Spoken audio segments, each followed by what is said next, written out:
Tervetuloa mukaan asuntotarkastukseen. Pintapuolinen tsekkaus ensin ja otetaanpa nuo avaimet tuosta pois. Pintapuolinen kierros.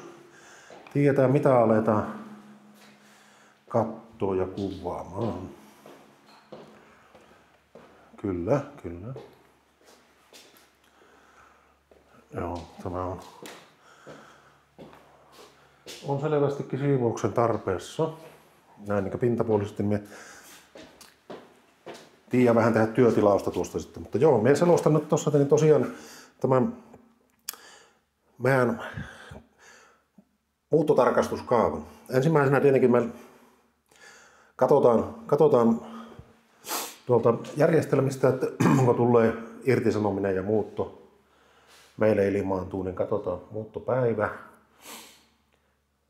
Ja sovitaan joko asukkaan kanssa ennakkotarkastus tai sitten käydään tarkastamaan näin tyhjänä niin kuin tämä on, että on jo muuttanut pois. Se alkaa sillä, tehdään raporttipohja.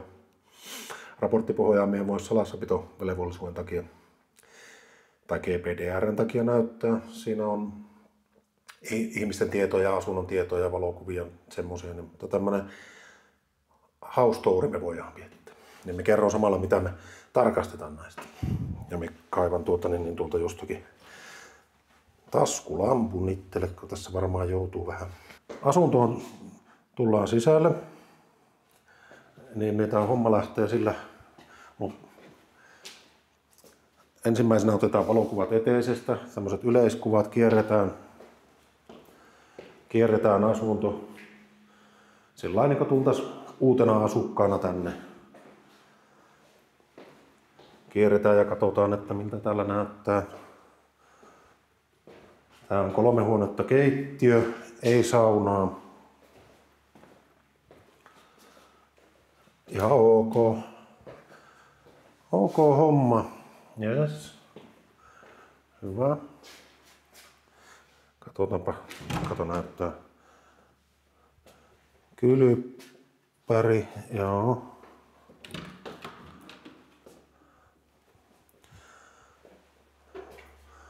Täällä on vähän meillä sanomista. Täällä on selvästi joku vuoto.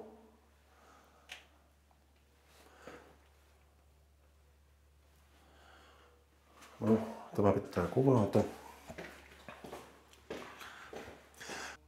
Ollaan kalenteroitu päivä, sitten aletaan katsoa paikat mitä kuvataan. No, tullaan asuntoon, niin ensimmäinen makuuhuone, valokuva, yleiskuva huoneesta, huoneen toiseen päähän, yleiskuva toisesta nurkasta, yleiskuva toisesta nurkasta. Sitten katsotaan vahingot. Täällä on punaista jälkeä seinässä ja sitten on näköjään kattoon on tullut jotakin. Täällä saa käydä siivooja paikan päällä. Sitten mun kaapit nyt on vanhoja, että niitä nyt ei pystytä, mutta täällä on säikähdä, että mikä tuossa on, naulakot täällä. Kaapit on ihan ok, ei täällä ole. Siivoojan tänne saa tilata, täällä on. Nykyään on ihmiset niin tarkkoja, että pitää olla, että täällä on potkittu seinät. Näkyy, en tiedä näkyykö siitä nyt. No nyt näkyy, joo, tuossa. Tänään on eteisiä, täällä nyt on aina hommaa. Seuraava makkari. Sama homma, yleiskuvat. Sälekkäetsimet on vähän heikossa hapensa. On ihan ok. Täällä on jotakin pyyhkimäjälkiä on. Katsotaan kaapit. Siellä on joku lista irti. Toinen. Se on niin, makkarit on katsottu, katsotaanpa eteisen kaapit. Näissä on siellä on hyllyrikki, puuttuu kiinnike. Siellä on piti katsoa, että onko sillä pölyä, niin piti puhaltaa. Se on. Joo, nämä on näköjään tämmöisiä vanhempia kaappeja. Näissä on monesti aina kaikkea mielenkiintoista. Joo, ei mitään. Jätetään auki, niin siivoja tietää se katsoa. Tässä näkyy ihan, no en tiedä näkyykö se, paistaako se tuosta lattiasta. Ei varmaan näy, mutta lattiat on ihan lähemmäiset. Patteri alareuna on joskus kostunut, se on näkyy tuommoinen. Seinässä on tommoset kivat jäljet. Sitten mennään tänne mukavammalle osastolle. Sitten aletaan katsoa näitä uuneja. No tää nyt on ihan ok, on siinä vähän se. No joo, siellä on. Tänne saa selkeästi siivoajan tilalta. Minä lasken hetkeksi, kun uuni käytetään aina pois paikalta. No niin, siinä näkyy heti on kyljet siistimättä ja uunin takkaa. Ja sitä on yritetty siistiä, se on lähtenyt irti. Astianpesu, täällä on astianpesukoneen hana jätetty auki. Vesvahinko. Joo. Roskakaappi. No siellä on vähän sanomista. Katoin, että puuttuuko sieltä tulppausta. Tää on tämmönen kulmakaappi, mitä siellä on. Siellä on roskaa. No mä saan käydä kyllä kokonaan läpi. Täällä on astioita. Kiva puukkoa roskiin. Lisää astioita.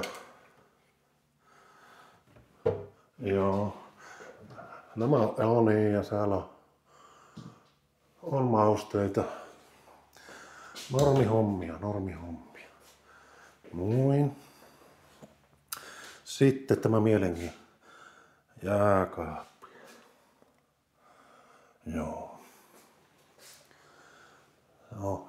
Siellä näkyy sormenjälkiä ja kaikkia nämä on pyyhitty. Siivoukseen. Sitten tämä kylpyläosasto taas. Näitä vähän ärsyttää aukkoa. Onkohan tällä sähköä? On, täällä on sähkökin. Ei tarvitse lampun valossa mennä. Mä voin nyt ei paista tuosta.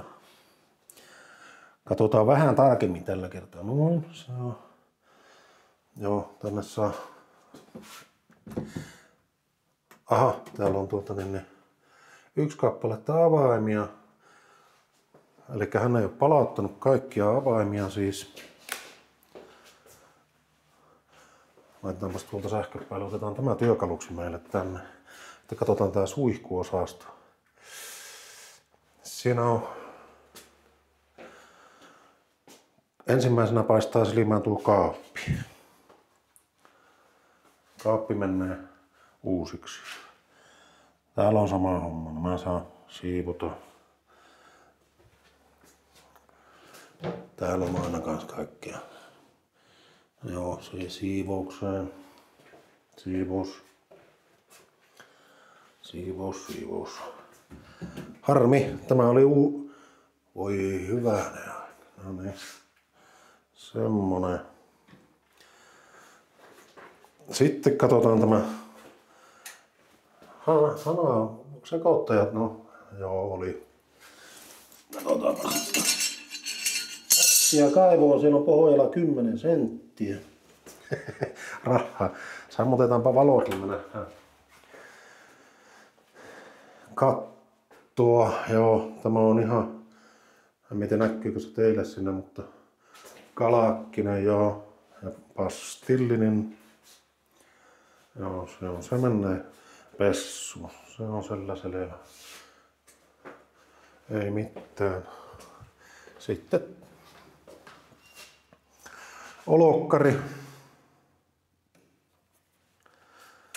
seinässä. Tää otetaan nyt ensin yleiskuvat, niin minä menin joka innostuin tässä.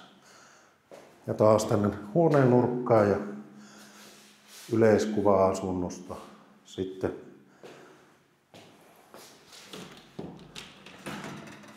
parveke on ok. Kahva puuttuu ruui. Seinän paikka, että on rumat jäljet. No, se pitää paikata, ei siinä ole sen kummempaa.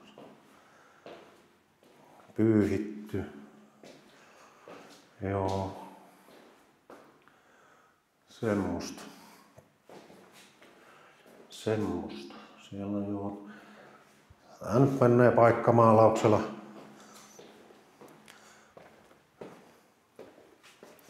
Paikkamaalauksella tämä asunto, tämmönen kierros, mutta tässä on niin hyvä esimerkki. Tästä nyt tulee semmonen siivous. Tää on kolmio noin 500 €. Meillä on asukaslaskutushinnasto. Kato, sielläkin löytyy jotain. Meillä on asukaslaskutushinnasto, minkä mukaan laskutetaan. Ja asukkailla on siis ollut tiedossa, että paljonko he maksaa. Täällä venttiilit kiinni. He joutuu maksamaan pois muuttaessaan. Ennen aukaistaan nämä venttiilit kunnolla.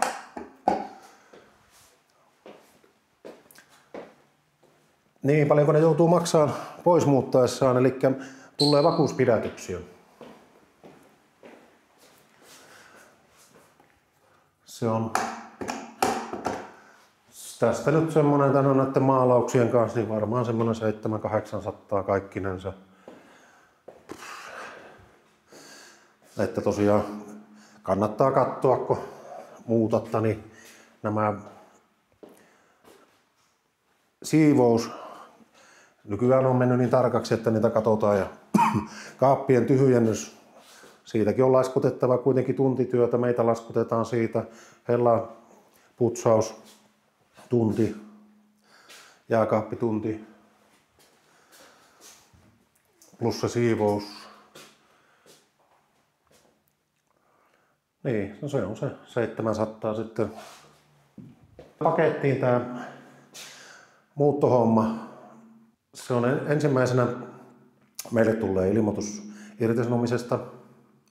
Sitten irtisanomisen jälkeen me aikataulutetaan muutto. Ja mahdollisesti sovitaan asukkaan kanssa aikataulut. Jos ei niin asukkaan, niin tässä tapauksessa niin ei ollut asukas enää paikalla, niin ei tarvitse silloin aikatauluja sopia, tullaan oman aikataulun mukaan.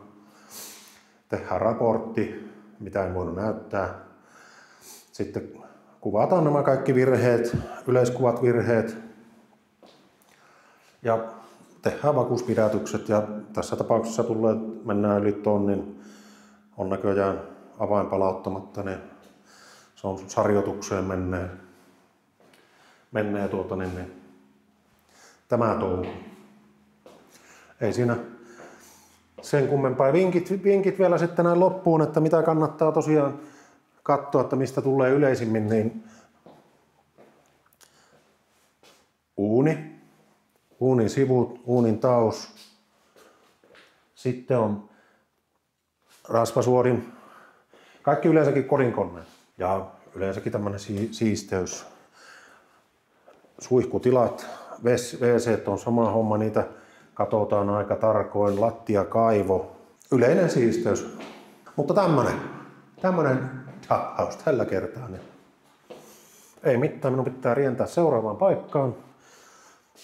Sieltä nyt ei tuu sitten videoa ja kiitos kun jaksoitte katsella. Niin ottakaa tästä nyt sitten vinkit haltuun, jos olette muuttamassa vuokrakämpästä pois, että mitä katsotaan niin, ja mistä tulee mahdollisesti pidätyksiä, niin ei tarvitse sitten maksaa eikä tapella vuokraantajan kanssa. Ei muuta kuin kiitos.